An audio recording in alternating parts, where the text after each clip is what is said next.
हमने केमिस्ट्री के अंदर लास्ट टाइम आपकी गैस की सारी प्रॉपर्टीज पढ़ ली हैं, आपकी लिक्विड्स की सारी प्रॉपर्टीज पढ़ ली हैं। आज हम लोग बात करेंगे टिपिकल प्रॉपर्टीज ऑफ सॉलिड्स कि आपके जो सॉलिड पार्टिकल्स हैं उनमें कौन कौन सी प्रॉपर्टीज जो हैं वो पाई जाती हैं। प्रॉपर्टीज ऑफ सॉलिड के बाद हम लोग बात करेंगे types of solid. Properties of solids and types of solid. जी, सॉलिड की कौन कौन सी प्रॉपर्टीज हैं? सॉलिड की पहली प्रॉपर्टी है मेल्टिंग पॉइंट।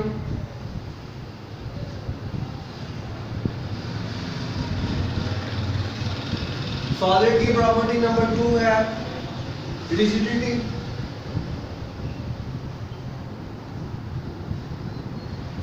सॉलिड की प्रॉपर्टी नंबर 3 है डेंसिटी।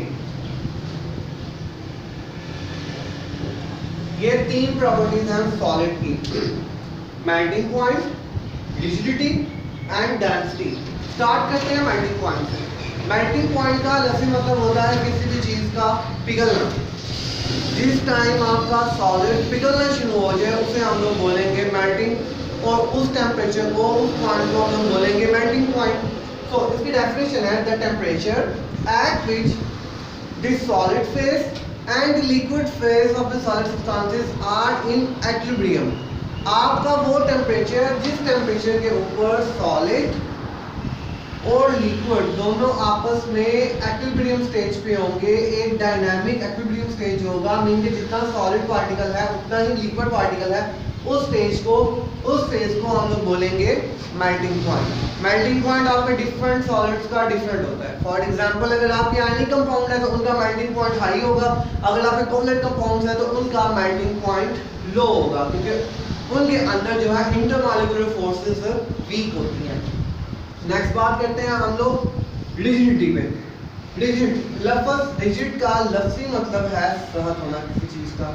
हमें पता है कि जो सॉलिड पार्टिकल्स हैं उनमें पार्टिकल्स बहुत आपस में क्लोजली पैक होते हैं, उनमें एम्प्टी स्पेसेस नहीं होती। एम्प्टी स्पेसेस ना होने की वजह से जिस टाइम हम लोग उनको हीट करते हैं तो उनकी काइनेटिक एनर्जी थोड़ी सी इंक्रीज करती है।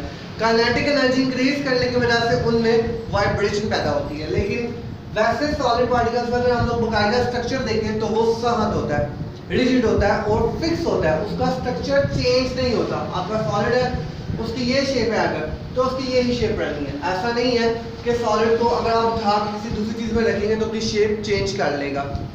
नेक्स्ट, रिजिडिटी के बाद हम लोग बात करते हैं डेंसिटी की। डेंसिटी की सेम वही डेफिनेशन है। Density is defined as mass per unit volume.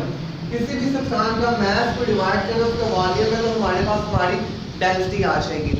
कोई भी चीज अगर उसके दरमियान में एम्प्टी स्पेसेस होंगे उसकी डेंसिटी कम होगी, जितने एम्प्टी स्पेसेस कम होते जाएंगे उसकी डेंसिटी उतनी ही ज्यादा होती जाएगी। मीन वॉल्यूम के कम होने से डेंसिटी आपकी इंक्रीज होती है और वॉल्यूम के ज्यादा होने से आपकी डेंसिटी डिक्रीज होती है। मैंने आपको लास्ट सेक्शन में भी बताया था कि सॉलिड की डेंसिटी 1000 टाइम ग्रेटर है as compare to density of liquid. इसी तरह लिक्विड की डेंसिटी 1000 टाइम ग्रेटर है as compare to gases.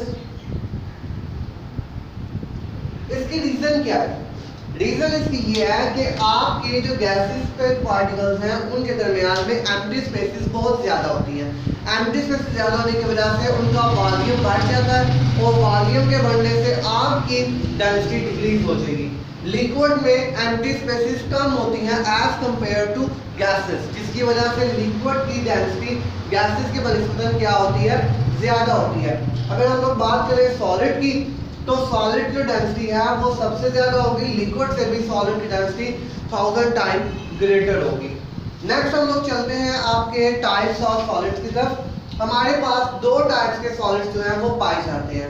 Number 1 amorphous solid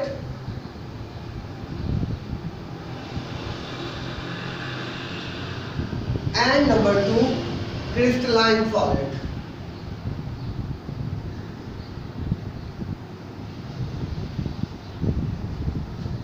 जी अमॉर्फस, अमॉर्फस का लफ्ज़ी मतलब होता है शेपलेस,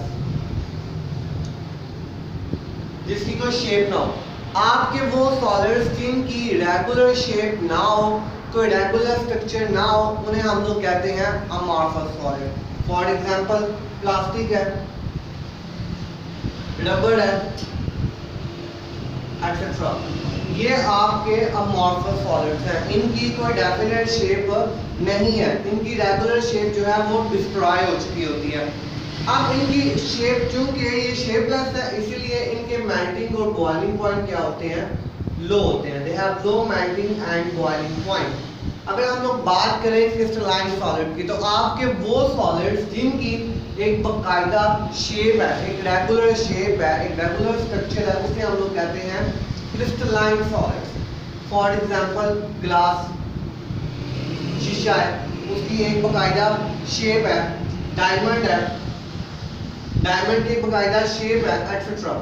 ये है आपके शेपफुल जो है वो आपके पार्टिकल्स, जिसके अंदर एक शेप कौन सी है, 3 डायमेंशनल, 3D, एक बाकायदा 3D 3 डायमेंशनल शेप है क्रिस्टलाइन सॉलिड्स के अंदर।